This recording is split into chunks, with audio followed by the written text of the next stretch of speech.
Dumipensa na, Manny Pacquiao matapang na inilaban ang hustisya para sa kaniyang ina na si Mommy Dionisia. Eman Pacquiao may kinalaman sa pagkawala ni Mommy D.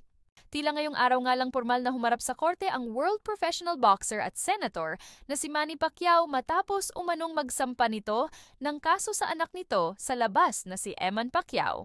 Ayon sa abogado ni Manny, sa ngayon nga daw ay nasa proseso pa nga din daw ang mga papeles na ilalahad at ilalaban nila sa korte laban kay Eman. Matapos nga ang karumaldumal na ginawa nito sa kaniyang lola nang walang kalaban-laban.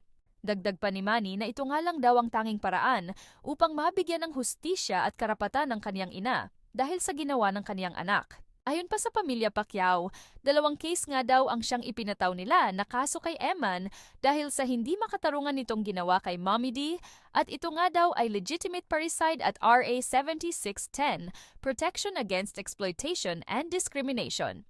Maaring sa punto nga daw na ito ay maaring makahingi ng civil case o danyos si Manny upang pagbayaran nito ang lahat ng hospital bills at St. Peter bills ni Mommy D.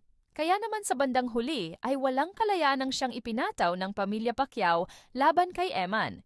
Sa kabila naman nito ay nakarating nga din ang balitang ito sa asawa ni Manny na si Jinky Pacquiao at dito nga ay hindi niya kinaya ang ginawa ng anak ni Manny sa labas na halos ikadurog niya. Kaya naman ipinaglaban niya din si Mommy D sa huli. Kaya naman sa bandang huli ay hindi na nga din siya nakapagpigil na humarap sa media upang magbigay ng kanyang maigsing statement ukol sa case na kinakaharap nila ngayon. Ayon kay Jinky, actually, till now I can't believe na gagawin ni Eman sa kanyang lola ang bagay na ito.